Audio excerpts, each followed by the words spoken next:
Welcome to Yelling into the Void, a podcast discussing and exploring topics in World of Warcraft. I'm Tevin.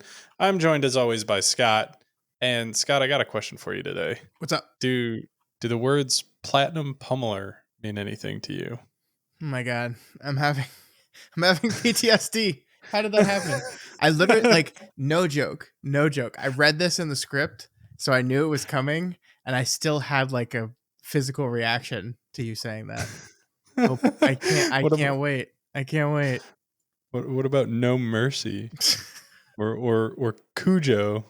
I'm trying to think. What's the last guy? Or the second to last guy's name? Sparkflux? I don't even remember. Oh my god. Well, for those who don't know, Mechagon Workshop was leaked kind of as one of the dungeons that's going to be coming back. I'm assuming it's for sure coming back, but I don't know that it was for sure meant to be leaked.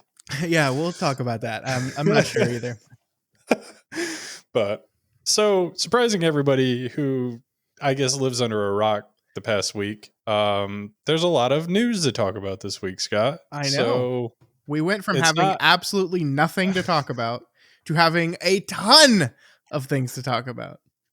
It's not normal that we actually have like an entire script's worth of stuff to talk about that doesn't also include what's also going on in the current game right now. But I think pretty much everything we're going to be talking about today is almost entirely going to be new and or coming to the game at some point here in the future. Yeah, I think so. So, well, to give a quick overview, there's the dungeons for Mythic Plus. There's some Mythic Plus announcements, I guess we can call them. New raid. There's Gabio Drift is what I'm calling it. And then there's a lot more coming in not only the 1101 patch, but we've got news about things coming in midnight. We've got an entire retail roadmap and even classic announcements, whether that's either Warcraft Classic or World of Warcraft Classic. So there's a lot of things that we need to chat about. And I don't want to spend a bunch of time here explaining what the news is, but I do want to take the time to say that we might not get through everything that we want to get through today, which means we might have more to talk about next week.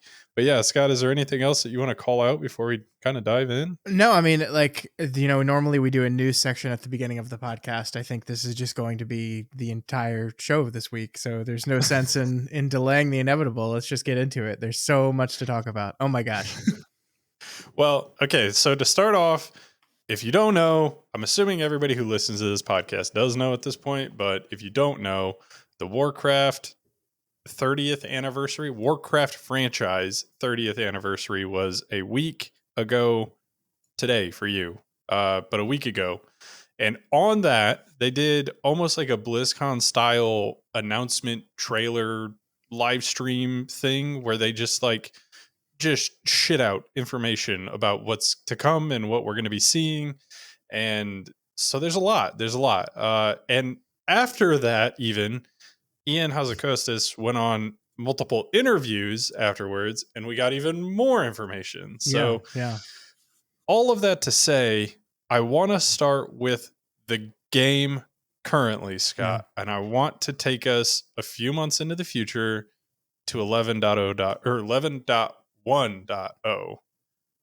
So I think the most important thing for you and I is probably Mythic Plus, followed by Raid.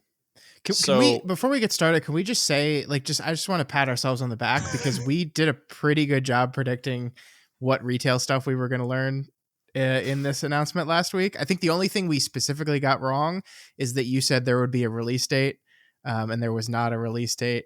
That's true. And in retrospect, I'd forgotten that they usually do release dates as late as possible. Although in 10.07 or 11.07 we're getting the Turbulent Timeways thing, and that is a 6-week event that normally ends right before the next patch, and that ends at the end of February. I think February what is it? It's February 25th, I think. So people are speculating that's when the patch will come. But that's the only thing we got wrong outside of the TV show thing, but we don't have to talk about that. But I think for the announcements in retail WoW, I think we did a pretty good job. So let's just back pats and then we can talk about it. Sorry, go ahead.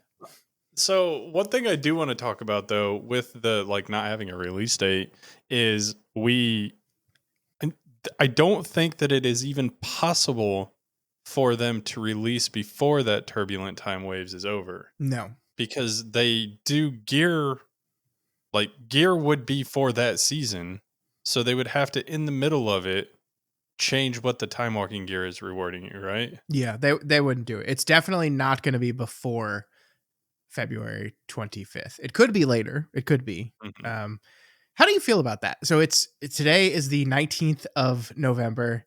So that gives us 3 months essentially more of the season. What is your like emotional reaction to hearing that there are 3 months left in the season? There are 12 weeks left. That seems long. Yeah. It seems like a long season.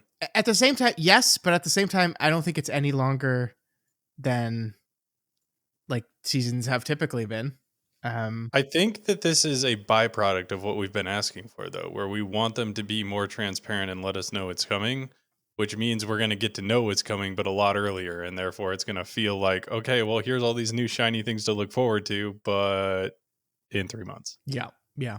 No, that's fair. I mean, we are right now in the phase in the World of Warcraft patch cycle where we've slowed down playing a little bit. If you've been playing consistently every week, your main is probably close to fully geared.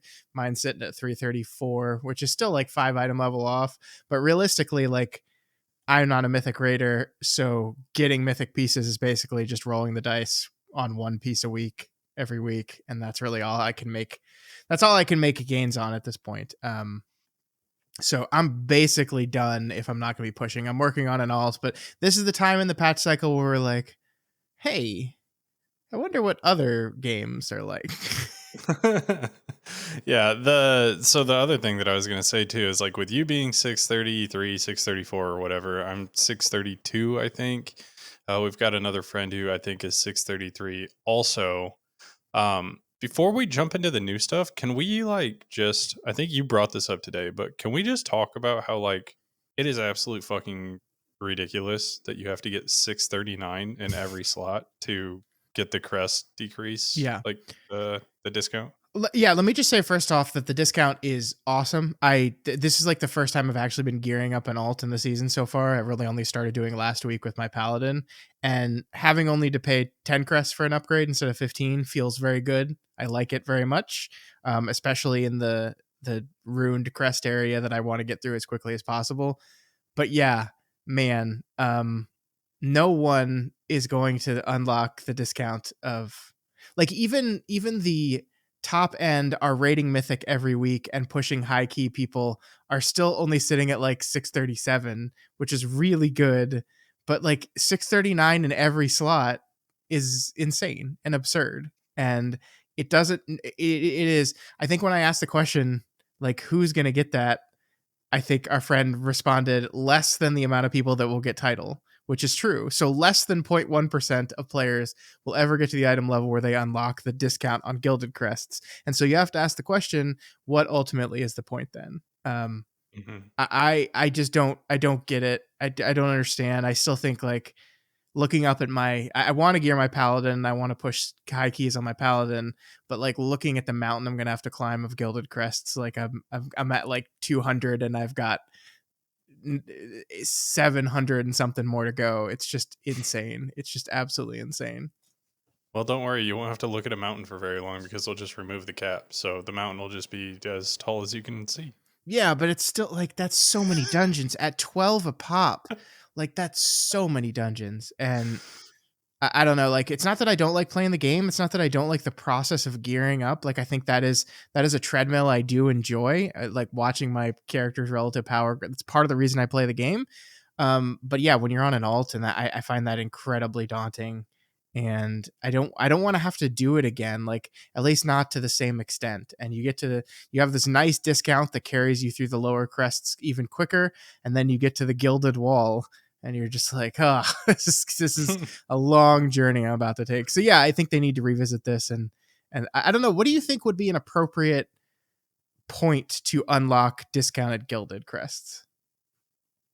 What does what does Vault drop at?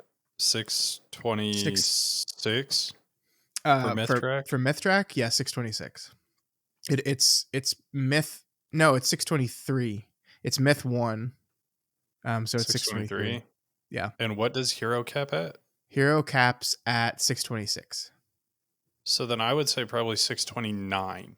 629, 632, somewhere in that range is what I think should be reasonable to unlock the Gilded Crest discount, in my opinion. Yeah, I think that sounds about right. Like, so you can't just get hero track gear in every slot. You have to be getting some myth track items, maybe some crafting items. You have to be showing that you're well on your way down the gilded street. Actually, that doesn't really make sense though, because like the reason that we're complaining about this is because you have to get myth track in every slot, and that's like not feasible for everybody to do. So 626. That's final answer. Locking it in. Okay, that feels a little low to me. That feels a little low. Yeah, but we have to talk about item level per slot, right? So you have to get this item level for every slot for the achievement to count. Yes. If we're just doing it over like overall character item level, my answer is 632. If we're doing it per slot, man, I don't think you can solve it, because it's either you have to get myth pieces in every slot, or you do it at the end of upgrading every slot to heroic or hero tier. Yeah, I mean, I don't know. Maybe there's just a point in the season where they just unlock Gilded Crest discounts for your, like, you know, like, why is there not a point in the season where we just say, hey, like, it's been going on for a while now. Like, there's going to be, you're absolutely right. There's going to be a point where we say, hey, there's no cap on Crests anymore. The cap is gone. You can earn as many as you want per week. Why can't we just say at that point also, it's Crest bonus time? Either we discount them, or we just give you a bunch of bonus crests per completion. I feel like you should do that. I think the discount system works great up until the Gilded Crest one, and then they need to revisit that and look at that. Yeah, that's my kind of overall feeling on this. I don't think I'd be upset if they did like a Crest bonus period at the end of every season. Like, I don't know, the first or the last month and a half, you just get either bonus crests or you get the discount always. I like that idea because it lets somebody recognize that they want to play something new next season. Right. And they've got to get it up to par, and then they can do it at an accelerated rate when the things that they're doing aren't going to matter because they're going to go away in a month. Yeah, I think that's right on. That if you are trying to gear up a character at that point in the season, you are almost certainly doing it just to prepare it to be played the next season. So yeah, I think that sounds great. Because yeah, I mean, like right now we're about to talk about 11.1. We don't have any details as far as class balancing, as far as are they doing any class revamps. We don't have any of that data yet. So no one right this minute is making a choice about what class they want to play next patch. But people will be, right? As this stuff comes out, as the patch hits the PTR, as we see tier sets, as we see all these things, we like, oh, it seems like this is going to be really cool next patch, or this is going to be meta if you're one of the meta slaves. And yeah, you might want to start positioning yourself to have that character ready to go. I know I will. Like, I'm only playing 2 tanks right now. I'm only really planning on playing 2 because I just don't have time. But if Monk gets hugely buffed next patch, I'm going to want to check out Brewmaster probably. So yeah, I think that's a great idea. So as far as like the live game goes, there's only one other thing I think that impacted people today. 2, I guess. One is they opened up the vendor that has been by the portals to the dungeon areas, as well as the by the lady who drops your keystone or gets you a keystone if you don't have one. Which the vendor's been there since beta, and we were all like, what's this vendor gonna do? And then it turns out nothing until 3 months into the season or whatever it is now. And now you can spend 350 Valor Stones to send your alt a veteran piece of gear, which that sounds very expensive and very bad on the surface. But when you put it into perspective that your main character probably has at most, let's be generous and say 5 upgrades to do every single week at this point. That's not very bad. 350 Valor Stones. You're spending like, I don't know, a little over 1,000 on upgrades. Yeah, I don't know. I don't think that's that bad. It's not. I mean, so okay. The problem I have, and they've done this system for a while, right? They've always had this thing. They at some point in the season they introduced this new bind on account item that you can buy and transfer to your characters. I like it. I think it's cool. Like, we were just talking about the idea of wanting to have catch up gear for your alts. I think it's a great way of kind of quickening the path to, because I think these pieces, when fully upgraded, will be at 606. So you could basically kind of take a fresh 80 and leapfrog it into the 600s, which will put you right into the Mythic Plus grind. And you can skip delves, which of course everyone wants to do that because they suck. And I like it. I still feel like the Valor Stone cost is a little steep. Like, that's it. Let's say you have 2,000 Valor Stones sitting on your main right now that you're just not using at all. So that's 6 pieces. No, that's less than 6 pieces. You can get 5 pieces you can get for your alt, which is not a full set of gear. And it's random, right? Like, this is the thing. Yep. Like, the box opening is random. You could get, yes, it's for your spec, but like, you could very well get 3 cloaks out of those 5 pieces, right? And so like, I that feels steep to me. I don't see the problem at this point in the season with just like letting you kit out an alt in full 606 relatively easy. Like, I think a change for this would be, because when they did this in Shadowlands, they didn't have Flight Stones or Valor Stones, but they did have Valor still. But they didn't make this box cost Valor. It cost like Cosmic Flux, I think. Yeah. Which was a whole different resource that was a pain to get, but also not that bad to get. And I just feel like I just have this distinct memory of saying, I'm going to play this alt, and I could kit them out in a full set of gear, essentially, relatively easy. And I just feel like maybe, like, we have these, I forget what they're called. We have this currency that we get in Khazalgar that we have like a ton of, that I don't, it's not Kedge. Kedge is the one that's specific, but it's like the other one. I can't think of what it's called, like resources the one or that whatever. You get for like flying through the Titan orbs and everything. You get one. Yeah. And like all quests give them, and like all the dailies give it, and every box you open gives some of it. We have this, and I just have like so much of this sitting around, and like, I think that would be a better currency for this, in my opinion. Resonant crystals. There we go. That's what it is. Yeah. So I have a different problem with this system, and it's a problem that I think I have with Blizzard as a whole. And it really, really, really pisses me off every time it happens. But like, Blizzard as a company is like, they're down to the numbers. They're very big with their numbers. Everything has some value attached to it, whatever. But I can't help but feel like every time that we get a system in which we have to get a currency or spend a currency, it's done in this like, what it reminds me of is it reminds me of the like predatory thing that companies do with microtransactions now, where they make you spend real money to get this other currency, and then they price things just outside of the reach of that currency, or just like under the reach, so that you can't buy 2 of them.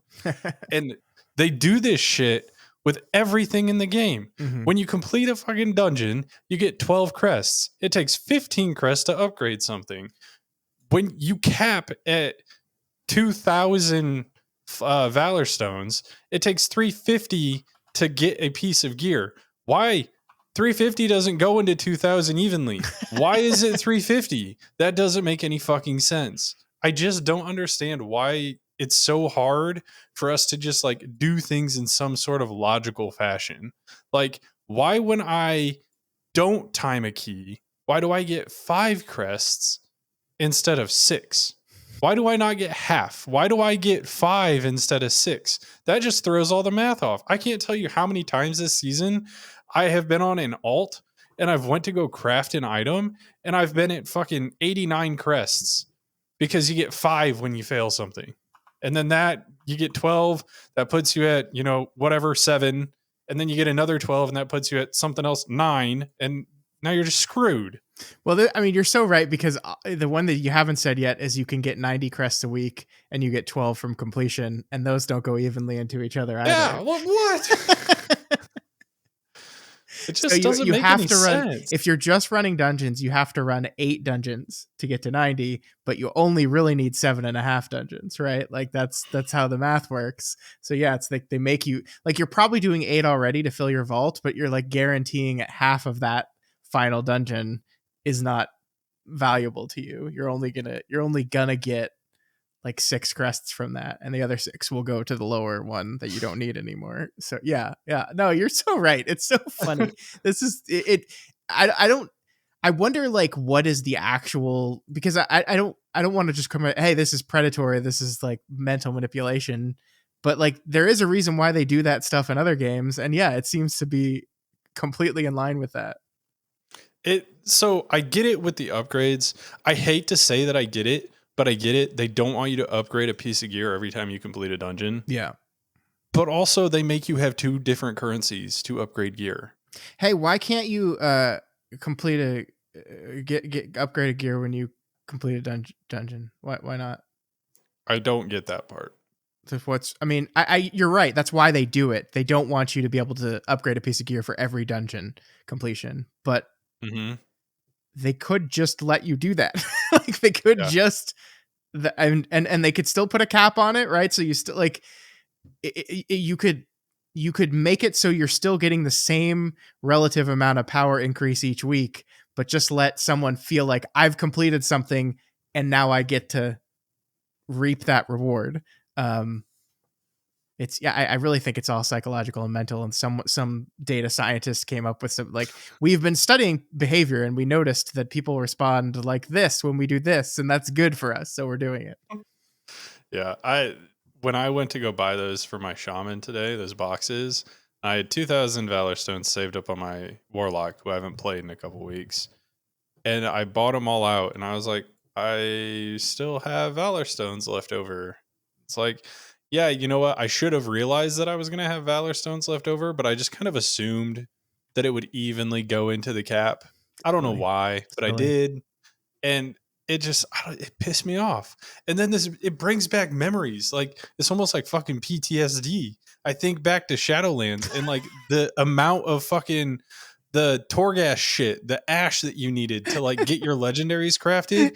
It was like 1960 to craft a whatever legendary, and then you had to do all this other math because you had to add up all of the upgrades in one, because if you wanted to craft it at, dude, what the fuck is And going then on? if you wanted to get it for an alt, right, you had to transfer the stuff over, but you had to transfer at a like The a tiny 30%, little boxes. 30% penalty. So you had to calculate how many boxes you needed. So you had to calculate how much of the currency you needed to buy the boxes, which was more than the amount of currency you needed. And it's like, holy shit, man. Holy shit. I'm so I glad it, that's gone. But yeah, I mean, you're absolutely right that it still pokes its head up. I at one point had, I shit you not, on my computer, the little sticky note application you can have, I had the number of soul ash boxes you had to buy to create a legendary for a character. I had that as a sticky note on my desktop because my friends would always ask me, how much soul ash do they need? And I didn't even tell them the number that they needed. I just told them the number of boxes they needed to buy. So fucking Oh dumb. my gosh. Anyways, all of that aside, We're that's supposed pretty to be much all the talking new about the stuff. future. We're supposed to be talking about the future. We're 24 minutes in. We're fucked. Let's go. Um, the last retail thing is not going to be something we're going to go on a rant about, I bet. But Hall of Fame is technically closed. But it's Well, not. should be closed, but is not currently closed. There are 200 guilds that have killed Queen Ansarek on Mythic. Therefore, Hall of Fame should be closed. I don't know why it's still open. As of the North American reset, though, it is still open. I'm assuming that was a mistake. I'm assuming that that's going to get corrected, and any guild that gets the credit for being in the Hall of Fame after the 200 probably will get that either removed, or Blizzard will just eat that and say, okay, well, the Hall of Fame's 220 guilds this time. I don't know. But yeah, so that's weird. You know what else isn't working? Oh, God. The walls in Mythic. Oh, yeah. Any of them, though. It isn't just the timer walls for Mythic Plus. Like, you can walk through the wall that is a countdown at the start of a key, but also in Mists, you can just walk through the, like, mist color wall after you kill her and just fall down into the water before it's gone. Finally, my incessant need to get on my mount and then push W into the wall until it lets me through has paid off, because I just immediately went through it. It was like, wait, what? They haven't released a hotfix for that yet. Maybe they fixed it and just have not announced a hotfix yet, but I haven't seen a hotfix for that yet. That's so funny. Wonder how you break something like that. They didn't even like do anything today. Well, enjoy your 10 extra seconds in keys while it lasts. I will. All right. 11-1 stuff, Scott. Holy shit. We gotta move on, sadly.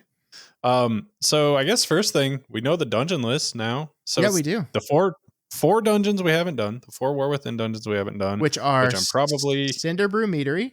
Okay, you got it. The Rookery. I'm going off memory with this, by the way. Shadowflame Clef. Wait, Shadow. The Candle Kobold one, and Priory of the Sacred Flame. Nailed it. Got it. You got them. Did it.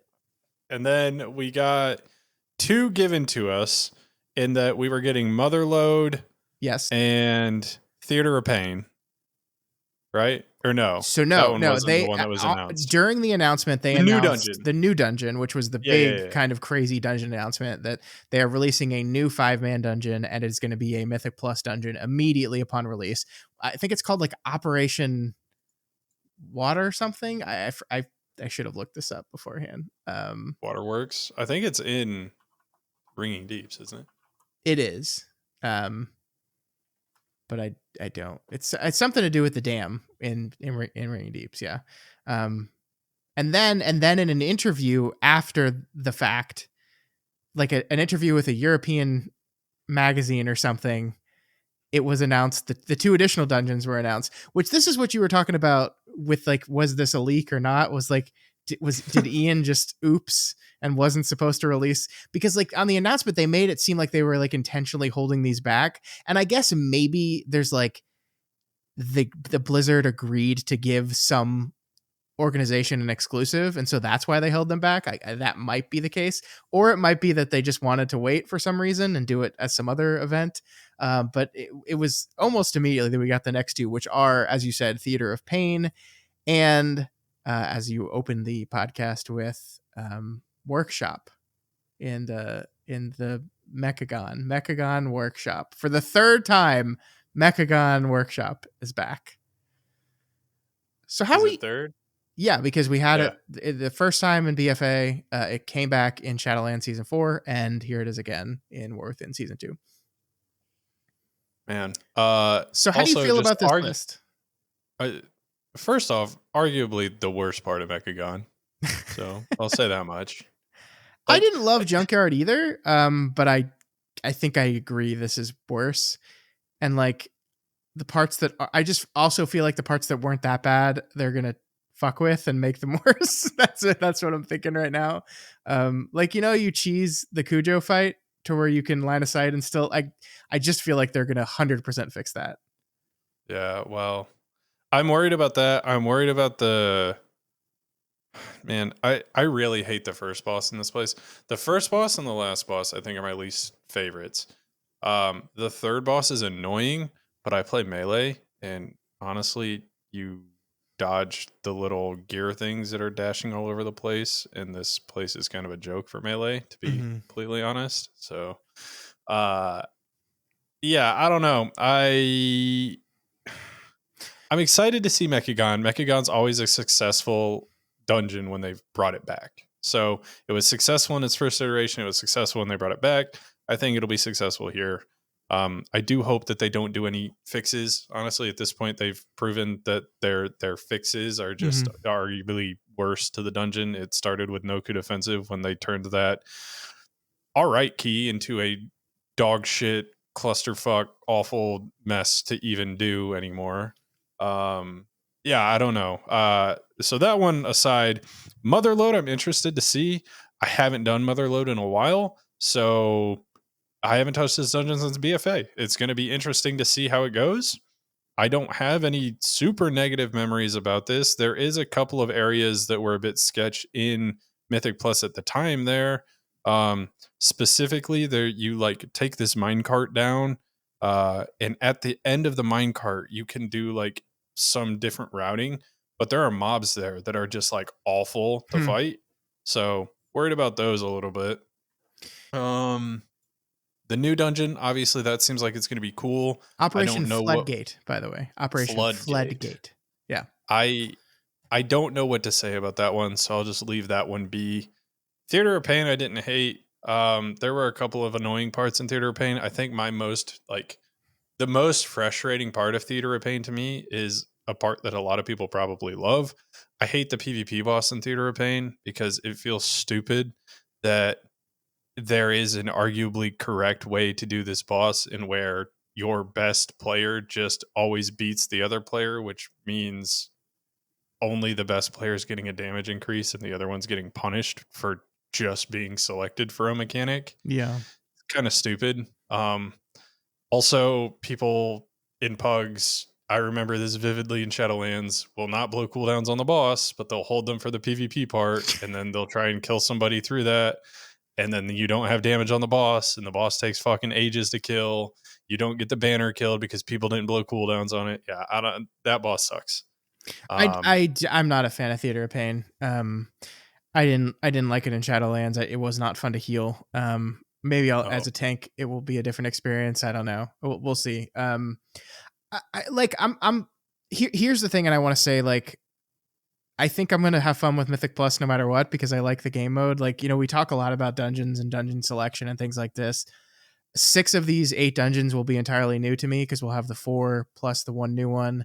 I've never done Motherlode, so 6 of them will be entirely new to me. 2 of them won't be. And I think I'm okay with that. I think having that a ratio of 6 to 2 is pretty good, and I think I'm gonna have a good time. But I'm surprised that they did not do Tazavesh, because I'm pretty sure in Tazavesh Streets there's a scene where like Gallywix is like arguing with the Ethereals about something, trying to like work a deal with them or something, and that seemed like it would have been a perfect thematic thing for this whole goblin stuff, but they went with Theater of Pain instead. Streets, you also had the like male robot, which would be kind of goblin-esque, and then you had the fight on the other side, that goblin fight. I think that's probably what you're talking about. I can't remember her name. I can't remember her name either, but she gets like corrupted by the sword, right? And yeah. I mean, I think that all would have fit very nicely. And like in my head, as they were announcing stuff, I was like, oh, well, they can't do that. They can't do Tazavesh Streets because they just did that that was just part of season 4 of the last expansion. So they're not going to bring that back a third time. And then they did Workshop, and I was like, but that's the third time. So I don't. Okay, whatever. There's probably a reason they pick Theater of Pain. The only thing I can think of for Theater of Pain is it seems like the Goblin raid is going to have like in a big arena, where a giant dinosaur and a giant ape are going to fight each other, and that's probably going to be a raid boss we're going to participate in. So maybe they thought like aesthetically the theater of like fighting and competition lined up with it. I don't know, or they just had a dungeon that they knew was going to be easy to make ready and flip, and they just said that one we're going to do it. So who knows? So I don't want to talk about the dungeons that we haven't done on Mythic Plus yet for this expansion too super in depth, but there are a couple of things that I want to call out. I want to say I'm a little bit worried about Shadowflame Clef. Nah. There are the trash between the third boss and the final boss. Is that it? Yeah, where you have to go with the minecart. A little worried about that with a timer. So so I think that we're gonna feel about that in 2 months after the expansion the way we feel about City of Threads right now. Whereas like when we looked at that boss at the beginning of the season, we were like, oh my god, this part is going to suck so bad. And now we just know the quick way to do it, and we just do it the quick way every time, and it's not too bad. Like that's not the annoying part of City of Threads. The annoying part of City of Threads is all the stupid RP after that section. So I have a feeling that by the time we're we're through all this, that's the way we're going to feel about the dark section in that dungeon. We're just going to we're like, the community is going to collectively unlock the quickest way to do it. And then we're just going to do it that way every time. And it's not going to be bad, but maybe I'll be wrong. I don't know. Yeah, I think Cinder Bru Meadery has the potential to be super cool because you can do a massive pull at the very beginning. That pull terrifies me. I think for the same reason, Priory also interests me. Yeah. Like you can just do huge pulls right off rip in both of those dungeons. Yeah, but are you going to be able to? I don't know. I have no idea what abilities those mobs have because we didn't need to know when we massive pulled the entire room. I have no idea. So I think it'll be easier in Priory because you get the buff right off rip. True. Like right at the very beginning, you get the buff. True. I don't know about Cinder Bru. Cinder Bru is scary, man. That place, even doing it on heroic with a relatively geared group, if you pull that whole first room and things don't die in a millisecond, they just start like killing everybody. Yeah, I mean the thing in that room that scares me is if you don't want to pull the whole room, how do you pull the room without accidentally pulling the whole room? Because stuff chains very easily in that room. And I'm just worried. Like, I think we're going to eventually find a way of doing it correctly. But yeah, that's what I'm scared about there. And in Priory, I mean, I'm running with the assumption that we're going to have to kill all 3 mini bosses before we go to the boss. Like on Mythic Plus, I just feel like that's going to happen. So I'm curious what count looks like in that dungeon, because if you're going to have to make your way to all 3 of the points of the triangle in the beginning of the dungeon, how much count are you going to have when you head into the cathedral? It's going to be probably the majority of the dungeon, I'd think. Yeah. So how does that boss actually work though? Because I thought that the way that the boss worked is you can kill 2 of the mini bosses, any 2 of the mini bosses, but the third one will never leave. I thought you always had to fight the boss with a mini boss. Perhaps I've never killed all 3 because I've never done it where it was a difficult dungeon. So I honestly don't know what happens when you kill all 3. But no, you definitely have a point, because also right after that, you just get bombarded with trash. And that trash hurts. That's like the trash in the cathedral right when you walk in the first time. Like that stuff is like the one time when leveling that I felt like I had to actually use defensive cooldowns, because that stuff hurts, especially the consecration that they throw on the ground. That thing hurts. So yeah, I like, I'm just imagining like a 12 on that and how like you're just going to die. So yeah, I don't know. They'll probably tinker with it a little bit, but yeah. I think Rookery is pretty safe, and Cinder Bru is probably pretty safe. People are going to figure out which side of Cinder Bru you want to do first for less timings, and then that's just going to be the route the rest of the season. So, Yep. Okay. So another thing that we need to talk about is something else that was covered in an interview that Ian did. And this is Mythic Plus pertaining. I have it in a later section as well in case we don't cover everything that we want to here. But they asked Ian about Mythic Plus and kind of how he feels the Mythic Plus system is going.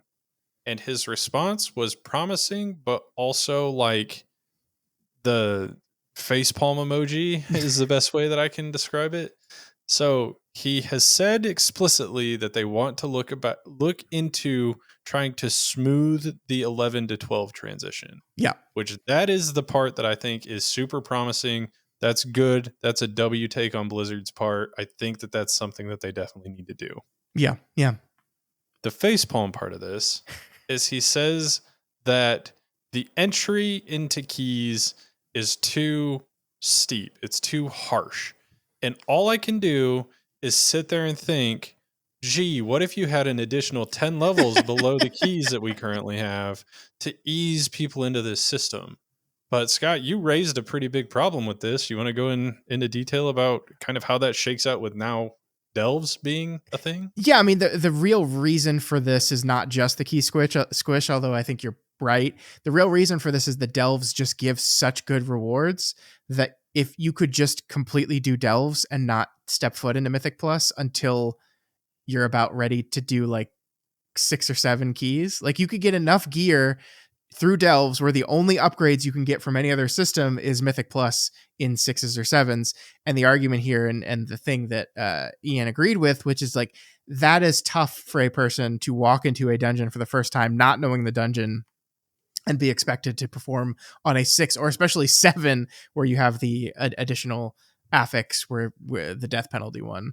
And yeah, the problem here is that Delve gives such good gear. And yeah, to your point, like imagine a world in which there was not a key squish and we still had levels 1 through 20 that were gearable, but Delves gave up to 16, a key level 16. So it was the key level 2 all the way up to 16 that is just not providing anything for people not to outside something that Delves could do better. Mm-hmm.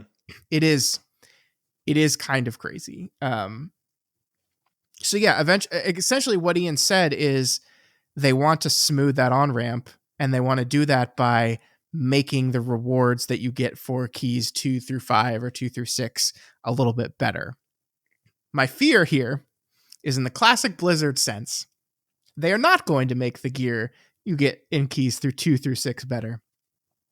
They are simply going to nerf the gear you get from Delves. I think this is exactly how they're going to solve this problem. The problem I have with that, and I think you're probably going to get into this though, is if you do that, then people have this expectation from season 1 on how they're going to gear their character. Yeah. And then they're going to go in to do the same content that they did in season 1 and get slapped. You also have basically just killed your expansion feature, which is Delves. Like if you can no longer use Delves as a method of gearing up, like I'll tell you right now, I went into Delves to start the gearing progress on my Paladin. I did, 8 Delves or something that first week. I didn't enjoy one solitary minute of it. But if you told me I didn't have to do that and I could just jump into 2s and get the same gear that way, yeah, I would do that. 100% I would do that. But I guess that's not entirely true, because the thing about Delves is that it's a guaranteed piece, right? Like Mythic Plus, you're rolling the dice, you got a 2 and 5 chance to get something. But yeah, I really do have that. Like, I agree with his assessment. That it is very strange right now in the Mythic Plus system that there's just nothing that feels like it's worth getting until you hit a 7 and you're getting heroic track items. I also think it's really weird, the vault rewards. I experienced this last week where I had done all those delves, and so I have a full delve row of 616 rewards, and then I had done a few keys. I had done like a 4, a 5, and a 6, and I was like, man, it's kind of crazy that these delve vaults are going to be better, and it's not till I get to literally a 7 that my vault gets better than the Delve vault. That feels weird too. But look, I don't want them to nerf Delves to do this, like, because there are people that absolutely love that they have this road progression forward via Delves. They don't want to do Mythic Plus. They don't want to raid. They like just running around the world and doing things, and they enjoy Delves. So I don't want, like, for this awkwardness of the Mythic Plus system, Delves to take the brunt of the changes there. But I just have this feeling that that's the way it's going to go. Yeah, I'm worried. I guess we'll see how they handle it. Blizzard's been handling things a lot better than I've been anticipating recently, so we'll see how it goes. But yeah, I share the same concern with you, especially if I don't know, man. It's really hard for me to sit here and be like any sort of sympathy towards Blizzard right now with it's hard to get into keys. It's like, you had a solution. You had it fixed. And you made this change, which, like, nobody was really asking for. The reason you did it was to make the other dungeons below your keystones harder. Yeah. And, like, I think you can still achieve that, but also still have an additional 10 levels of keys. Can we just say objectively, like, that didn't work? Like, it did not. Like, I don't think Mythic, like, the idea that a Mythic 0 is the equivalent of a plus 10 from last season is just not true. Like, it's just not true. And like, I am fine with them having a system for people who want to do dungeons but don't like the timer. I'm fine with that. The thing I would tell those people is until you're doing, like, the really hard dungeons, that timer is just not really going to matter. You can probably just ignore it and just do the dungeon at the pace you're comfortable with, and you'll probably be fine. But still, there's always going to be a psychological effect of seeing a timer tick down as you do something. So, like, I support this idea of having challenging 5-man content for people that don't want to be a slave to a timer. I don't think the system that they derived here does that at all. The Mythic Zeros are still far too easy. Heroics are still super like nothing gets challenging in the 5-man content until you get to keys, and even that, it's not really until you start hitting those 4, 5, 6. I mean, even that's, I don't think 4s are that hard, but for some people I'm sure they are. So yeah, I think this is just a failed experiment. I'm not saying they need to reverse it and go add those 10 key levels back in. I just think it's a failed. It didn't work the way they wanted it to. I completely agree. I think the last thing that we really have to bring up as far as dungeons are concerned, another thing that I had on here for later, but it seems relevant. Ian did address in these interviews also the confusion around crests, in that essentially he said crests are good in their current iteration, but they could do better in the naming convention. Yeah, And duh. I think that is true. I was talking with somebody about this, and like if they really are stuck to this, like this notion that they need to have themed crests per season, just do that with a word. Like right now we have Harbinger crests. Mm-hmm. That's this season's crest, but keep the other descriptor consistent and always be consistent. Yeah, I mean, it should just be guild. Like, I think they should just keep. Well, what they should do is they should align them with the thing they upgrade. Right. Mm-hmm. We have names for this stuff already. Right. We have heroic. We have mythic. We have these things, and they've made gear tracks like explorer, adventurer, champion. It's so fucking confusing. Maybe align the crests with the gear track that already exist, right? Maybe they're champion crests, maybe they're heroic crests, maybe they're mythic crests. Like, just do it that way. And I mean, the thing that I said that he liked, and I want to be clear here, like, I think the people that make this game are very smart, and I think Ian's a very smart guy. Like, he said something that I really agreed with, which is that the system itself, like, has to kind of be complicated just naturally, because they are trying to service many different gameplay styles via this one system, right? They're trying to get the people that raid, the people that do dungeons, the people that do open world content. They're trying to service all of these people in the same time with this one system. And so there's always going to naturally be some complexity to it. But I think they could do a better job of simplifying that complexity with all this naming shit. Because, yeah, I mean, I finally got it now that it's gilded crests, and I'm just imagining next expansion if it changes to something else. I think they should change it in 11.1 to something that is an evergreen version of it. And then you're right. I mean, have a fancy flavor name in front of it, but it's blank mythic crest, blank heroic crest, blank whatever. I think that, it seems easy to me. I think that that's the best solution. It's nice to see that they're open to it. And I mean, this is such a minor change, but it makes the whole world of difference when you're trying to bring in new players, to just like make something consistent so that they know what something is when you go to the next like expansion or the next tier. Yeah. And so, yeah, I think that's a very good thing. In the same vein with this though, Scott, we have the raid to talk about. Well, can we talk about just real quick before we leave dungeons, just the idea that they're doing a new dungeon, that like, so true. So typically the thing has been no new dungeons during the course of the expansion, except they're going to do one mega dungeon. That mega dungeon will release between season 2 and season 3, and then it will be a Mythic Plus dungeon months later in season 3. They're changing that now.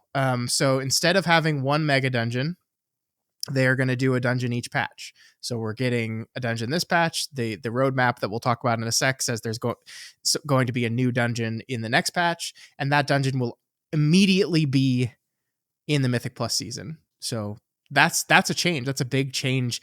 And I'm just curious what you think about that. I think ultimately, like, as far as dungeon content, they just shifted something from one thing to another thing. So there's not going to be any more dungeons than there was in this expansion, but I think it does like a philosophical switch to me. What do you think? How do you feel about mega dungeons? Are they unique enough that I like you're mourning the loss of them, or are you just fine with this? So here's the sad thing is that mega dungeons are awesome when you're not doing them in Mythic Plus.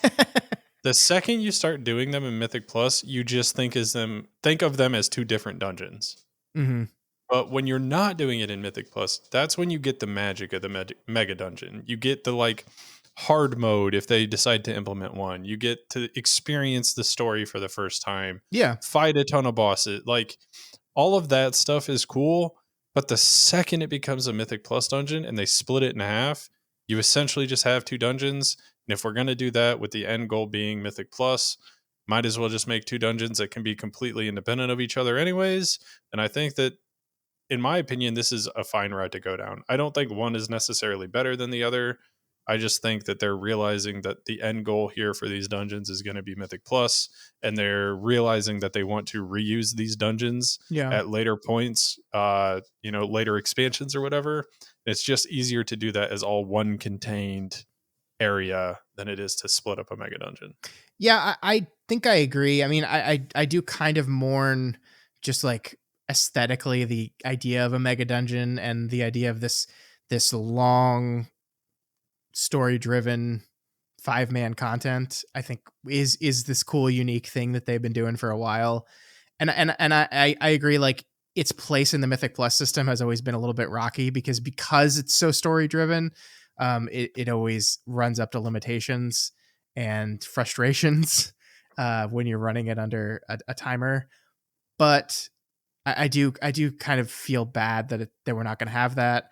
Ultimately, from the Mythic Plus perspective, which is where my perspective primarily lies, like, yeah, I'm cool with it. I wish there was a world in which we could get one new dungeon per patch and also still get a mega dungeon, but I just don't think that's the world we live in. And whatever, that's fine. I do think what the question I have for you, and maybe this is getting into the roadmap stuff, and we should hold it for later, but like, so we're getting 5 War Within dungeons this patch, the 4 that we didn't get from season 1 and this new dungeon.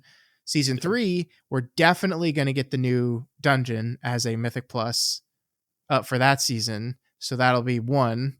Are they really going to do 7 old dungeons for the other dungeons? Like, I'm really interested in what they're going to do here. Because like I said, like the 6-to-2 ratio of 6 new dungeons that I've never done on Mythic Plus to 2 dungeons that I have done is a very favorable ratio for me. I like that a lot.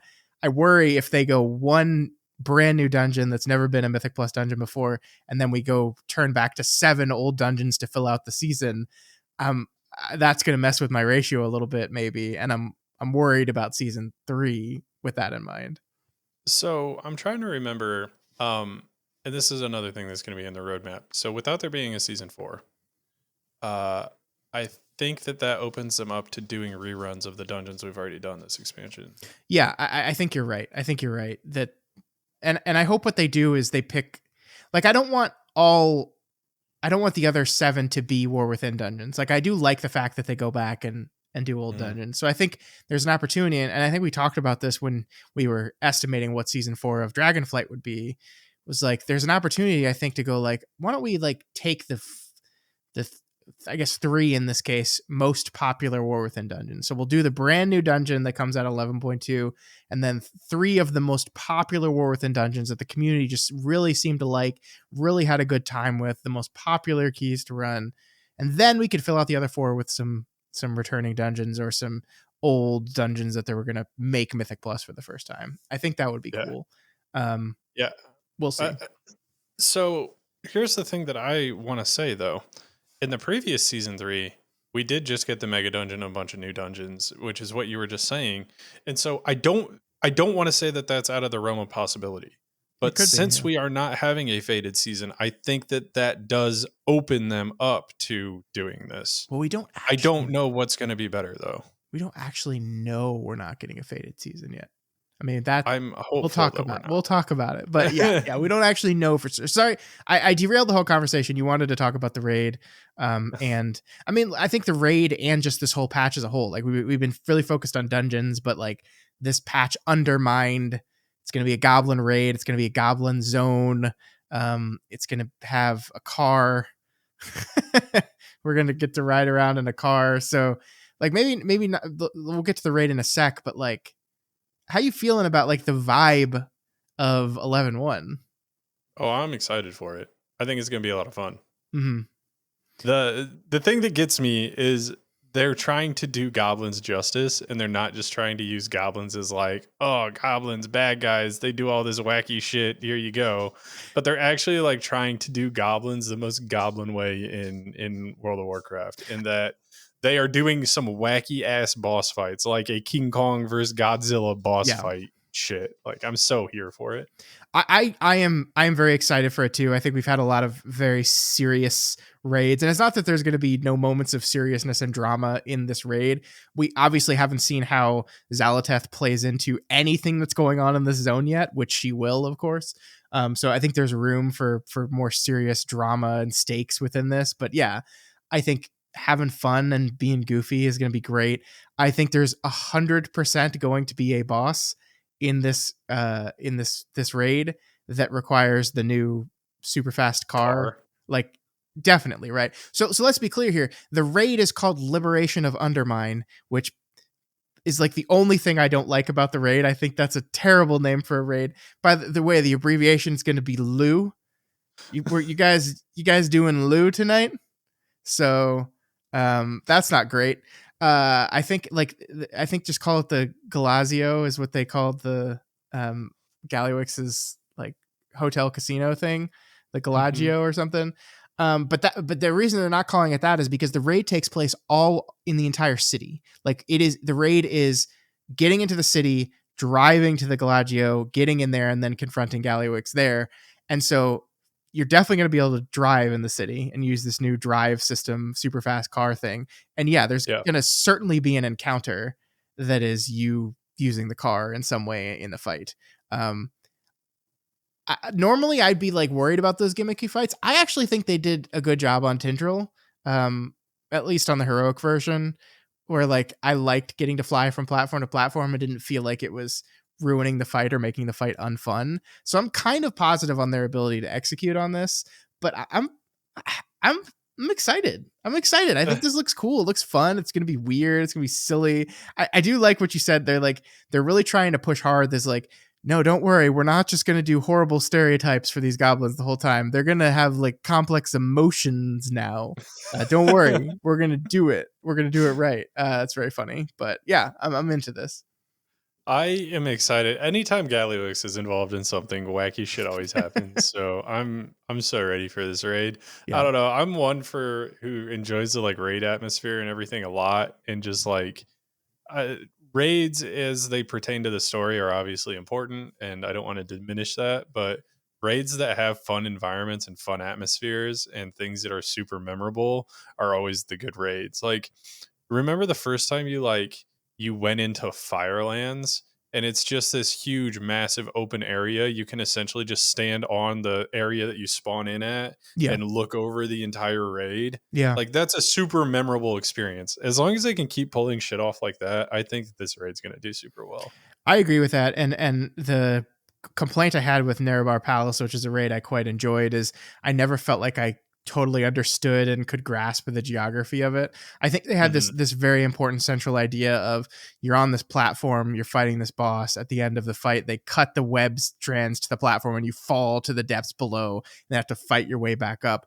I like that conceptually. I think the way they executed it after you fight the slimy boss, you're really just like platform hopping. Like, you're just taking a flying bug from platform to platform. And that doesn't really feel like you're climbing and fighting your way back up. So I didn't love that in execution. So I think this could be really cool. I think it could be really eye-catching and fun. I hope that just driving the car is fun, because I think you're going to be driving the car through this raid until you get to the casino. So I think I'm excited. I'm really excited. We don't know anything about any of the bosses except for the final boss yet. And so it's going to be really cool to see this play out. I think it's going to be a lot of fun. I think that this is one of the raids where they can bring back mythic mechanics and nobody would really be surprised. Like secret mythic mechanics. Yeah. Like you beat Galliwix and then something crazy happens. I hope they do. I always like when they do something like that, even if I'm not partaking in it myself, obviously. Just getting to see that stuff I think is really cool and exciting, that there's something unique and specific to Mythic outside of just an additional mechanic per boss or additional thing, Yeah. or like some new phase, some new thing. I always like when they do that. So yeah, I hope so. I think, like, I don't know, what do you think of like the zone and the concept of the zone? So this is something I think they're really trying hard to do with these zones, is they're trying hard to bring something a little bit more interesting to your questing experience. I think they've learned that just like adding a new zone and having a bunch of quests in the new zone is not enough anymore, and you need to do something unique. And that's, they brought this drive system in. They're doing something with the cartels, where you're going to be allying yourself with one of these cartels each week. And like ultimately those don't really affect me that much, because I'm basically going to play through the story and then be done in the zone Yep. probably. But I do appreciate that they're trying to constantly like come up with fun new ideas and new turns on things. And you know, I'm like, I think there's probably a lot of people that are like mad you're not going to be able to fly in this zone. But like, I don't know, maybe it's just like objectively true that having flying hurts your ability to absorb the story of the place you're in. Like, it made sense in Dragonflight because dragon riding was a big part of that expansion, and the zones were designed with that in mind, and it made sense for you to be on the back of a dragon and experience the Dragon Isles. But maybe there, and it even made sense in Kazalgar and the parts that we went to. But maybe there is a point in a moment where it makes sense to be like, we don't really want you to just fly over everything here. We want you like, you know, they're like drawing up the concept of this goblin city, and they're like, oh, it's going to be so cool because people are going to come around the corner and they're going to see the tall buildings and like this bustling city. And then someone else in a meeting goes, no, they won't.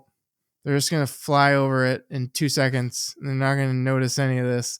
They're like, well, we want to kind of control that experience a little bit. How can we do that without pissing them off? And it seems like this drive system is a way of compromising on that. It's like, yes, you're not going to be able to just fly over the top of anything, but we're going to give you a really, really fast car that's hopefully fun to drive. So my 2 cents on this is, if you're upset about flying and not being able to fly in the zone, because I initially, like, the reason I'm saying this is because this was my initial thought when I first heard that you weren't going to be able to fly in the Siren Isles, and it kind of carried over into this. But on more reflection on this, I feel like if you are upset about not being able to fly in this zone, you are exactly the person who this content is not made for. Like, Yeah. this, the reason that it is this way is so that people who enjoy doing open world stuff, who enjoy questing, who enjoy exploring, can do that in a way at which the developers intend for them to like consume this. And so Mm-hmm. you just aren't the target audience for that. And that's okay. Yeah. And yes, it might be annoying for you. You might have to deal with a couple of things, but I think ultimately, why make the experience for the person who it was created for worse when you could just deal with the pain points for the 3 seconds you're going to be in the zone and then never have to deal with it again, I guess, is my new take on it. Yeah. Yeah. I think you're right. I mean, yeah, the reason people are annoyed is because they just want to fly over everything as quickly as possible and don't want to really experience this stuff, which is a fine way to play the game if that's the way you want to play. But yeah, you will Hmm. not be spending a lot of time in the zone anyway, so who cares? Yeah, you're going to come here to do the quests. You're going to come here to do the raid. And if there's like any dailies or anything like that, you might come here. But if we think back and we think back to Amirdrasil, right? There was a whole new zone there and people came to it. And there was the Super Bloom and other, open world stuff that you could do. But let's be honest, everybody who was just going there for the raid, how much time did you spend in Amirdrasil if you didn't get the axe? But you spent an entire day doing super blooms if you got the axe. But if you didn't get the axe, how much time did you really spend in a mirror like, or the Emerald Dream? Yeah, I mean, None. you did your weekly super bloom to get your, because you're still trying to get your piece of your spark for crafting stuff, and that is essentially it. Yeah, yeah. So that's my take on it. I think that this has the potential to be a very cool transportation pillar that, if people like it, can be reused later and just reskinned in a different way. And I like things like that open them up to having these new tools and new things that they can pull out of their pocket for different Yes. expansion things. 100%. Yeah, I agree. I'm looking forward to it. That Me all too. of that to say, I'm currently looking forward to it. I am too. Just two new new maps in a row that we can't fly on. That's all I'm saying. It's just You can fly after week 6 in the Siren after Isles. week 6. Yeah. You know what else takes 6 weeks to do in the Siren Isles? Upgrading your ring all the way. I don't even want to get into that because that's a whole thing that I'm like actually super concerned about them doing the correct way and it not just being a shit show. But that's for another day. Once it comes out, I'm sure we'll have a whole ass We will episode on the definitely talk stupid about fucking it. ring. Yep, we will. We've been alluding to this a bunch, so let's just talk about it. There was an entire roadmap that was released as well. Yep. For We have this. the 2020. They call it the 2025 roadmap. It is a 2020. Sorry, it is a 2025 roadmap. So yeah, we have the entirety of next year in the World of Warcraft right in front of us, essentially. There's a few interesting things on this. There so, are. like you were saying, we noticed that we're going to get another dungeon next Yep. season. So that's like the very first thing I saw. That was what I saw. And then the next thing that I inferred, again, this isn't confirmed, but based on the roadmap, the next thing I inferred is we no longer are getting a Fated season. Yeah. I don't know if that's true or not, but I hope that given other things that we're going to talk about later today, that is true. Yeah, I mean, it would be so 11/2 season 3 comes out in the summer according to this roadmap. And then the roadmap goes all the way to winter. We have this strange object in the winter that we'll talk about in a sec. We don't see what is early 2026 because this is a 2025 roadmap. And so it is very possible that they have, if you extended this over just a little, you see 11.3 new season. But I kind of agree with you. I mean, this is one thing they kind of said is they have this plan. They want to up this cadence of expansions to be faster. And so it stands to reason that we see on this roadmap, it says expansion reveal World of Warcraft Midnight in late summer, early autumn timeframe. It stands to reason that it is very possible we are getting a Midnight expansion release in early 2026, maybe February, March timeframe in 2026. And if that is the case, then yeah, I don't think there's I just don't think there's time for another season in there. Because seasons typically last 3 months or 6 months, right? So I just don't think that's going to happen. So do they last 6 months? I was doing math in my head. This one is about going to be right around 6 months. Yeah. Yes. So I mean, but if 11.1 comes out if let's say February 25th, like we think it is, so that's February to March, March to April, April to May, May to June, June to July, and they're saying 11.2 is summer. So I guess August is still summer, right? So yeah, it's going to be August. Okay, so that makes sense. Yeah. So yeah, there's not room for a season 4 if we're getting an early 2026 midnight release, which I think we are, by the way. So the other things on here though that I thought were kind of interesting is we obviously knew Plunderstorm was coming back, but we have like an actual time at which Plunderstorm is going to be coming back now. Mm-hmm. So that's awesome to see. That's going to be coming out right before this Undermined event happens. Yeah. I'm assuming this is going to line right up with the Twisted Timeways. I think stuff. you're right. Yeah. Also, Ian said in an interview that the Plunderstorm stuff, consider it more a 1.5 version than a 2.0. So I just everyone should get their hopes down that there's going to be a massive overhaul of things in Plunderstorm. I don't think that's what we're getting. So I kind of gathered that based on the rewards just being recolors. So yeah, I'll take it. The other couple of things in here, I don't know how I feel about that I need to talk about. The first thing that really comes to mind is in 11.1.5. One of the things that they have on here is Horrific Visions Revisited. Mm-hmm. And if you played in BFA, you know what Horrific Visions are. And in my opinion, that was not fun content to do. And Scott, I don't know if you've enlightened yourself on horrific visions, but essentially you got these vessels that you would go and you'd give it a Rathian, and then he'd let you go into this like vision of either Stormwind or Orgrimmar. It rotated every week which one you were in, and you had to go kill these bosses, and you got like you filled up your bar and everything like that. And the further you got in the bar and the more bosses you killed, you got more rewards and yada yada yada. But it was required for the legendary cloak to Mm-hmm. upgrade your legendary cloak to do these visions. But the visions themselves were either so ungodly boring if you did just the bare minimum that you needed to do, or on the flip side, so ungodly hard because you didn't have like, there were mobs that would just like one shot you and you just wouldn't know. And you only get a try when you have a vessel. So if you get one shot and you didn't know that that was coming, then, well you used your try. Now you got to go get another vessel. And sometimes that means you got to wait an entire week to even try again.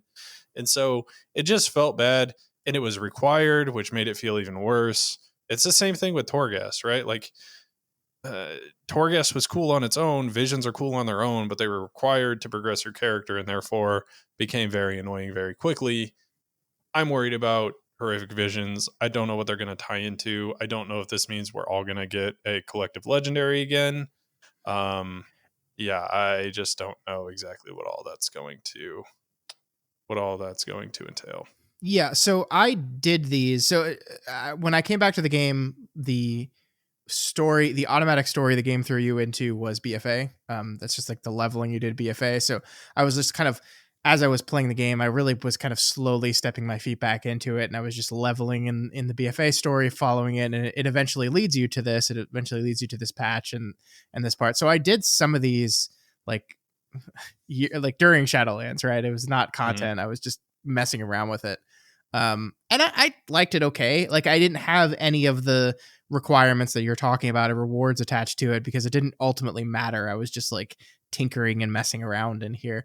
And I liked them. I mean, I think you're absolutely right that like if they make this mandatory and required and grindy, I think it could be bad. But if the goal here is to take something that could have been fun but was destroyed by that cycle of the game's incessant need to make you grind and work for these mandatory things, like if the goal is to take this content and refresh it and make it maybe evergreen, maybe not, but just like do a new twist on it that removes the pain points and makes it more fun, I'm for it. Like I think this, like you can kind of in your mind like write what this is going to be. Like, you know, this is not an old god, this is Xalatath instead, so it's going to be Xalatath's horrific visions. Maybe we could assume that, maybe. Yeah. I don't know, I think that'd be cool. I have no idea what Nightfall means is the other thing on here. Is Nightfall related to the horrific visions? Is it something entirely different?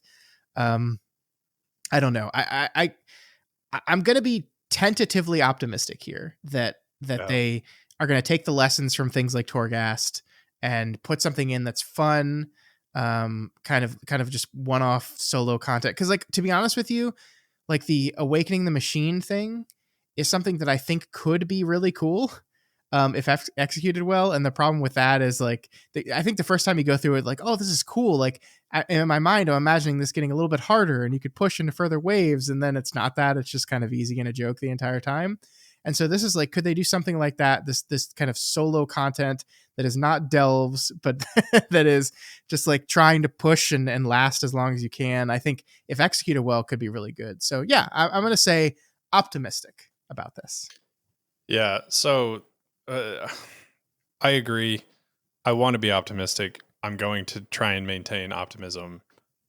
We'll just see how it plays out. I'm concerned but optimistic. I guess is the best way to put it. Mm-hmm. A couple of other things on here, Scott, that I did want to make note of. You and I haven't really talked about yet. 11.2, unlike 11.1, does not say new delves. I think that's interesting. That's true. And it does say warband updates, which I want to see what they do here because they explicitly tell us in the 11.1 section what they're doing for the warband updates. They're doing warbands camp, whatever that means. And then my interpretation updates. of that is essentially the art that your warband hangs out in on the login screen. They talked about maybe giving you choices for those. So you Oh, can, okay. instead of just being around a campfire, you can do something else.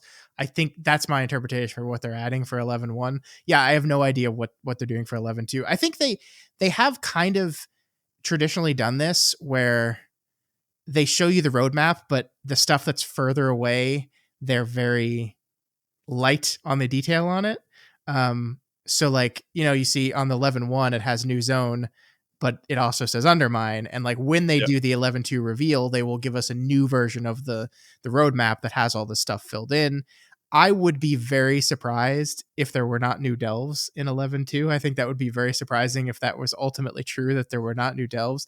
I mean, to be honest with you, when they released this roadmap, 11.2 also didn't say new zone, and they had to release an That's updated true. version of That's it true. that added new zone. So they just like oopsed and forgot Ugh. that. So like I kind of think that they're gonna be new delves, and they just oopsed and forgot Yeah. to put new delves on here. I would be very surprised. Like it seems to me that the trend is gonna be, you have a new zone. The new zone is going to have 2 additional delves in it, and those 2 will mix in with the old ones. And I think that's going to probably happen again here, but who knows? The other thing that I do want to talk about before we get into the weird icon at the end of this is in 11.17, 11.25, 11.27, they have this new content and system updates.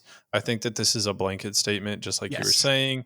If, for example, the new content and system update for 11.15 would be the Horrific Visions Revisited. I Yeah, think is exactly what that directly ties into. totally. So if you're looking through this, I wouldn't get your hopes up that we're getting any major system overhaul yet, for anything specific at least. We likely will get systems overhauls or something like that, but don't think that it's going to be something extremely major that's Yeah. specific yet. I am interested in season rewards refresh in 11.2. I'm True. curious what that means. Is that just an overhaul of like how the reward structure? Like I don't think it's gonna be a rehaul, an overhaul like the introducing the crest and upgrade system was, but are they going to be taking a look at how rewards are doled out in the season? I mean, is this the long awaited give us more rewards for Mythic Plus outside of amount and the title if you're in the 0.1%? Maybe. I mean, that's probably just wishful thinking, but that did catch my eye for sure. I hope so, but I guess we'll see. Mm-hmm. Look, okay, so I want things that are past the 2K, I guess 2,500 mark. I want things in between 2,500 and title. That's what I want rewards refresh to be. Yeah. If that means we also get additional rewards going up to 2K, I think that that's also a win. Yeah. But I would like to see something between the 2,500 and title mark. Something in between there to fill that They void. should just make Mythic Plus like a renowned track. I don't know about that. Just kidding. No, I mean the thing I can see them doing is like delves have, like the delves have the track, the completion Yeah, the track delve track. that is very standard to like battle passes and seasons in other games. I could see them turning Mythic Plus, the reward structure in Mythic Plus, into something similar to that. Instead of just having a score, you graph the score and to show incremental progress as you move up. I could see them doing something like that.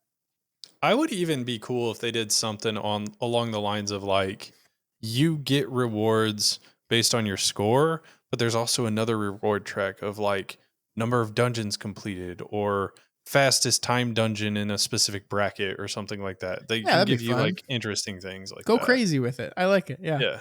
Yeah. Um but yeah, sadly we do need to talk about the tinfoil hat icon at the end of this. Nobody actually knows what it is. If you haven't looked at the roadmap, I'd pull it up, but it's essentially this yellow triangle, swirly looking thing. And people have been speculating this might be uh, Legion Remix. People have been speculating on a bunch of different things for this.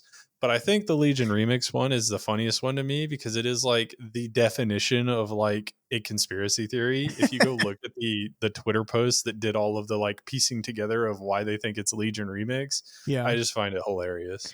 So first of all, I think Legion Remix is happening. Like I think Ian kind of strongly hinted towards that. And that, I mean, the big thing we see here is that the bar of this roadmap is turning like fell green by the end of it. I think they're Mhm. going to do Legion Remix. I think it's going to be the end of expansion event. Maybe it will just like replace season 4 as a concept. Like they're just not going to do season 4, but they are going to do Remix. I think that's happening. I don't think this thing is the thing doing that because it doesn't make sense. Like you're right. The conspiracy theories are like, actually the thing that the stone is covering is a map. And you can tell it's a map, which it is. It is a piece of the map. And it's covering the Broken Isles, and that's why it's Legion. It's like, okay, then what's the rock for? Like Yeah. what is that for? It looks like a house. It looks like a house, the rock, and it looks like a Hearthstone. So like I think this is just they're going to launch player housing, which we haven't even talked. Like, how have we been talking on this podcast for an hour and 20 minutes, and we haven't talked about the player housing announcement yet? Is beyond me, but we managed to do it. I think the player housing is going to be like a pre-patch feature that is added to the Sure. game as they ramp up Midnight. And I think this is a symbol of that. That's my personal opinion. Why the map? Background? I don't know, man. They needed something that looked kind of mappy. And I think part of player housing is probably you're gonna get to pick which city your house is in, I would guess. And so maybe they just like, we need maps because like you're gonna put your house is gonna be in the map somewhere. Yeah. That's my guess. I don't know. What do you I could think? see this being a house Hearthstone. Yeah. I now that you say it, it kind of clicks. I could see that. Yeah. So I say that not to say we're not getting Legion Remix. By the way, I think we certainly are getting Legion Remix, but that's what I think this is. This is part of my evidence of why I think Midnight's going to come out early 2026, because I think they're going to probably do pre-patch. Like so it is funny that like winter's on here when winter in 2025 is literally like 2 weeks from the December equinox to the end of the year. So like I really feel like this is capturing early 2025 as well. So I would not be surprised if pre-patch for this expansion hits in January and it's going to bring player housing with it. That's Yeah. what I think. So, okay. I think that all of this is cool. All of this is awesome to speculate about. But Scott, I've got to tell you, I've already made the thumbnail for this video and Oh, it has a house in it and it's got a for sale sign on it. So we really do need to talk about the player housing before we wrap up this people are going to episode. be waiting so long. Okay, let's do it. The big shocking announcement at the very end of the thing was not a World of Warcraft television show like I speculated. It was indeed the announcement of player housing in World of Warcraft, a long demanded feature that they are finally delivering on. So here we go. What do you think? What do you think, Devin? I'm excited for this mainly because a lot of other MMOs have already done this and some of them to great success. For example, Elder Scrolls Online and Final Fantasy 14. I think Final Fantasy 14 has the best success story of all of these. I just don't know that WoW has the infrastructure to do it the way that 14 did it. So we'll see. But if you did have a little community or a little like neighborhood of other players that was maybe instance or something like that, Yeah. I think it'd be really cool, kind of like Final Fantasy does it. Yeah, I want to say at the top here, like I've never been the person that like gets really jazzed about player housing. Like I was not one of the people on the picket line demanding it. I think I played Final Fantasy for years and never bought a house, not because I didn't have the money. I was just like, I don't really see the point in spending all the money on this. I will do it in this game because I'd be curious how they implement it. And I think you're right. Like one of the things that Ian said in an interview was, and they're talking zero about the details of this. They have not said a damn thing other than it's coming. Um, they wanted a way to do it in which it doesn't detract from the social aspect of the game and the communal aspect of the game. And that's like the big fear with player housing is if you create this, like that's essentially what happened with garrisons in Warlords of Draenor, Yep. right? Like you created this instant space for yourself that had everything you needed to play the game. Like they did trade skilling, like it had everything in this one space, and there was no need for you to ever leave that space and travel the world or even just be in town. Which actually is a question I have for you. Like, is that overvaluing the goodness of just being in Dornogal, like because that's the argument, right? Is like if player housing has like crafting tables and an auctioneer and a bank, and it has all these things in your house, you're not going to have to hang out in Dornogal anymore, or whatever the Dornogal will be in Midnight. And people are like, well, that's bad because then the game's going to seem dead. But like, are we overvaluing the goodness that like just sitting in Dornogal and seeing other people sitting in Dornogal brings to the game? I don't know. I'm not sure on this. So yes, I think is my answer. And the reason for this, and whatever you want to say, if you hate Final Fantasy 14, whatever, but Final Fantasy 14 does this where in each housing district, you have access to an auction house right there. Yeah. Like there is an auction house within like seconds of any housing plot. And then on top of that, inside your house, you can get all of the people that you need to either repair gear or buy some other small little knickknacks or things like that. But you do have to go to the main city to do some profession stuff, to like turn in rewards or to get your gear or things like that. So I think if you leave like the upgrader and stuff in Dornogal, people are still going to go there. But the other thing is like how much of this can transfer to WoW? I don't know, because they're in 14, the cities are still populated because not everybody in the game has a house. So there are people who literally still just sit in the cities. There are people who sit in their houses. And I'm when I say this, I say it with almost 100% confidence. There's absolutely zero way they introduce a housing system into this game and don't just give every player a house automatically. Like I just like so for people that don't know, in Final Fantasy, here's how it works. Housing is instanced in Final Fantasy, but is instanced based on districts that like Tevin talked about. So there is an instance district that has like what 20, 30, somewhere around there plots that you can bid on and win in an auction and build your house there. And so you are in an instance, but you're in an instance with a bunch of other people. And there's also guild housing in that game. It's Free Company, is it called? But essentially you are in your own instance, but it is still kind of sort of a communal instance. I think that is just the right way of doing it, like 100%. But I think like the it costs a shit ton of money and it costs money to upkeep. I just think that portion of it is not something they're going to put into World of Warcraft. It seemed like when they add like expansion selling features like this, they usually make them immediately accessible to all players. If you buy the expansion, you will have this. And that's what they're going to do. Everyone's going to get a house. You're probably going to get to pick which city you want it to be in. I think there will be, and I do think they're going to do the plot system, because I think if you want to make it communal, which they have communicated, they don't want to take away from the community aspect of the game with this. I think you're going to just be in a neighborhood, and a Stormwind neighborhood, an Orgrimmar neighborhood. I was going to say Teldrassil, but we burned that one. We burned that one down. So I think that's what it's going to be. And I think that's the best way to do it. And I think it's really cool. I think it's really interesting from like a design perspective, because it opens up all these possibilities of like trade skilling for furniture and for, like decorations, and then like clearing old raid content to get things like in the video, they showed Onyxia's head on the guy's wall, right? Well, where are we going to get that from? We're probably going to have to go kill Onyxia and get her head. And then we get to put trophies up on her. And like, I think it'd be really cool if you could do like specific trophies for, for getting AOTC, for getting cutting edge, for being Hall of Fame. Give the Hall of Fame people like some special exclusive only for them decoration that they can put in their front yard or in their house to let people see. I think this could be really cool. And I've never been like huge, like not still even now talking about it excitedly. I don't think this is like for me. Like this is not going to be like the expansion selling feature for me. I'm not gonna be like, oh yes, finally.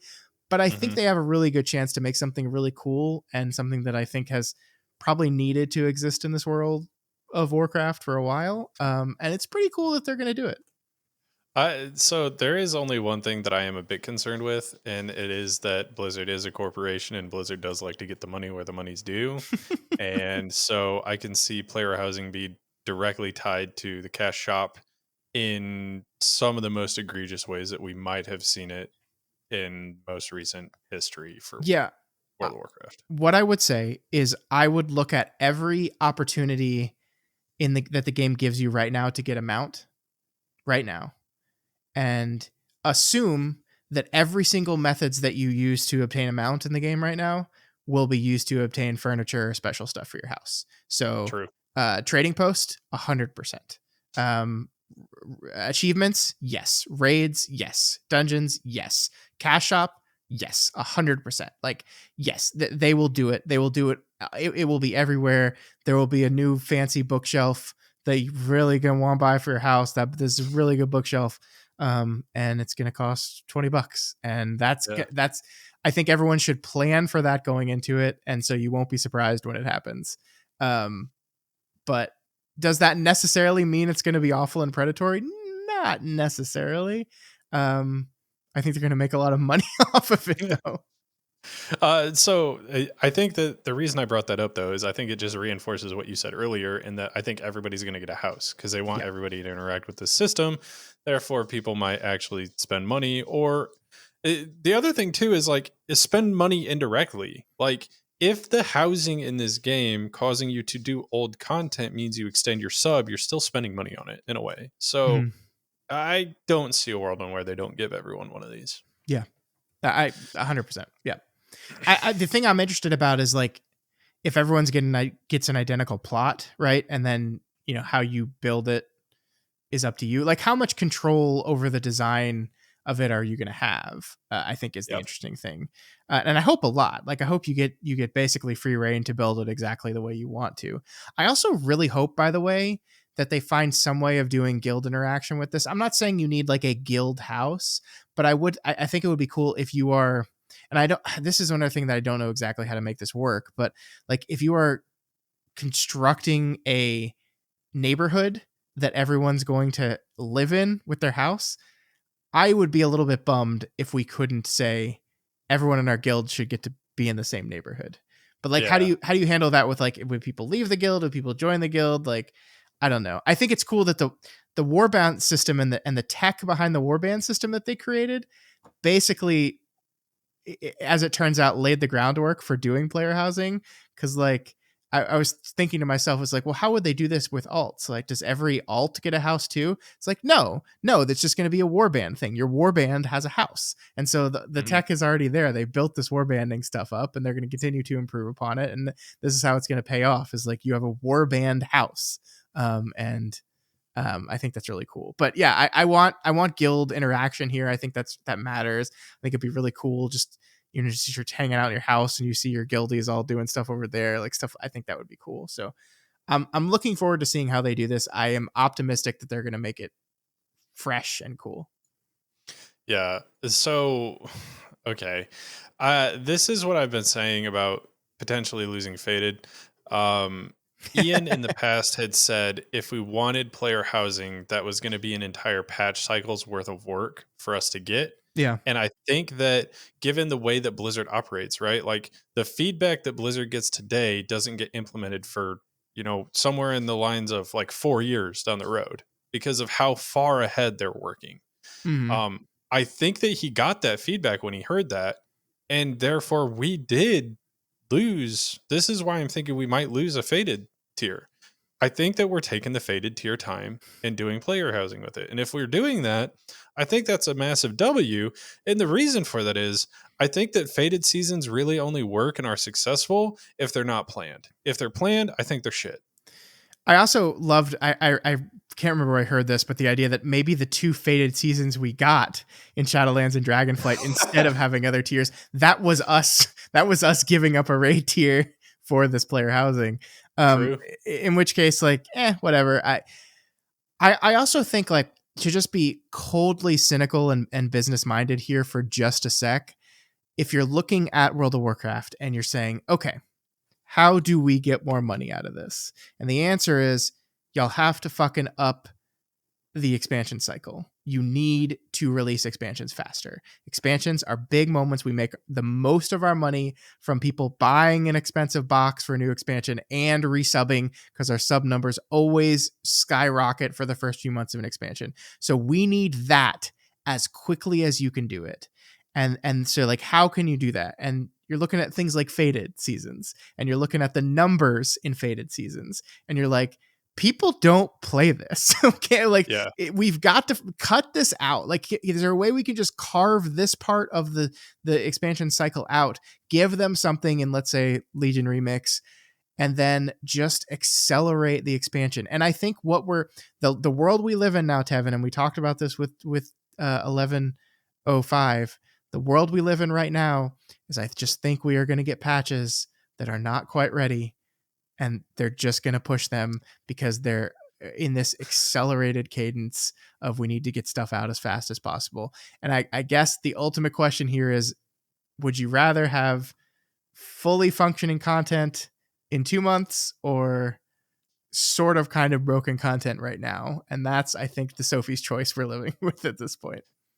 Well, my answer is always going to be the fully functioning content in 2 months, but I also have no problems taking a break and going playing other games. Sure, There are some people who only play this game, and therefore that's worse for them. So, but yeah, I mean, I just think that's the reality. I think if Midnight comes out in let's say January or February, let's say March. When did War Within come out? Was it August? Yeah, August. So that's an 18-month cycle essentially, right there. Yeah. Which is roughly what they said or alluded to. Yeah, right? That's what they want. That's what they want to do, and that's what they're going to do. And if they could get even faster than that, I'm sure nobody at Microsoft would be going, "Oh, you really did that too fast." So yeah, I think this is just the reality we're getting. There will be a release and 2 major content patches, and then a fun end of expansion activity that maybe they'll bring back Faded in some other way, some other time. But I think this remix stuff was really popular. They like, I think if you look at participation in Faded in season 4 versus participation in Panda Remix, I think it's very clear that many more people interacted with the remix content. And I think a Legion remix is actually, this is why I think they're doing it. I think it's a brilliant idea. I think it's a brilliant idea because a lot of people fondly remember Legion, and there are people like me who look at all the weapon appearances for all the Legion artifacts weapons that we couldn't get. I just spent days just making my bear, the glowy green bear, by doing old Legion quests because I really wanted that bear form. And there's tons of other druid forms that I haven't gotten or can't get. Like, this is a great opportunity of having people revisit the excellent Legion story and unlock all the artifact appearances and stuff and mounts and stuff that they don't have. So like, great idea. I think it's surely going to be their swan song for the expansion. And yeah, I mean, so yeah, it's going to be 18-month cadence from here on out. It's going to be 3 raids. It's going to be 2 new dungeons outside the first 8. This is just, at least for the next 3 expansions, it's going to be very clockwork, I think. Yeah, definitely. I guess we'll see how it goes. The thing that I'm most interested about with this is Metzen came back in the middle of this project and didn't really get a whole lot of influence on the War Within, I don't think. And so I think we're going to see a whole lot more Chris Metzen influence in Midnight and onwards. And so I'm very excited for that. Me too. To say the least. Yeah, me too. I'm excited about everything. Like, looking at this thing, like, this is going to be a fun 2025 for the game we love. I think 11.1 looks cool. I'm really excited to see how they tie the overarching War Within story into Goblin zaniness. I'm really excited to see where we go from there. Like, what 11.2 even is. I'm really excited about all of it, and I think it's gonna be really fun. And I can't wait to see what they have in store for us. Yeah. Well, Scott, I do think that there is one thing that we have to shelf for next week. So we'll talk about classic WoW, classic WoW, and then classic Warcraft. We'll talk about all of that next week. Can we talk about Mop Classic? Yeah. So classic WoW, classic WoW, classic Warcraft, and hardcore classic WoW. Hardcore, All of classic, those things. classic, hardcore, classic.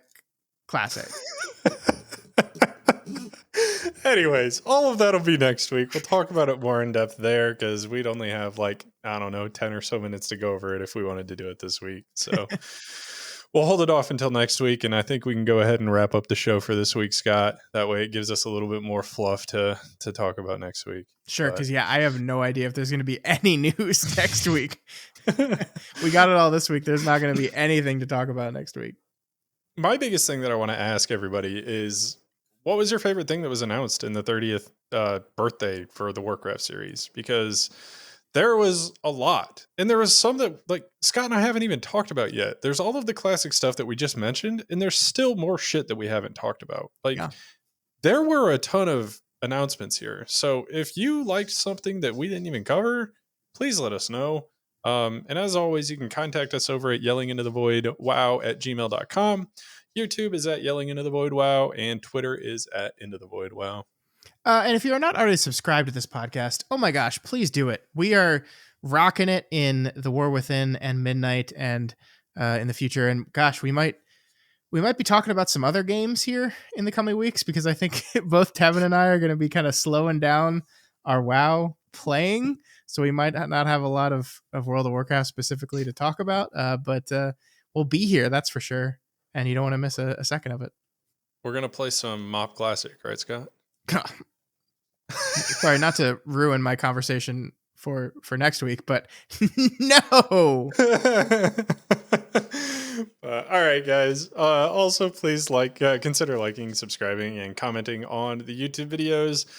It's always nice to interact with you guys. And I try to respond to every comment that I can. So please, please, please, if you don't answer the question, at least say hey, and I will make sure to get back to you and give you a little wave back. So all of that, all of the interaction helps us get exposed to new people. So if you like what we're doing here, please go ahead and share the video with your friends and like, comment, subscribe. So thanks, everybody. And until next week, we'll just be over here yelling into the void.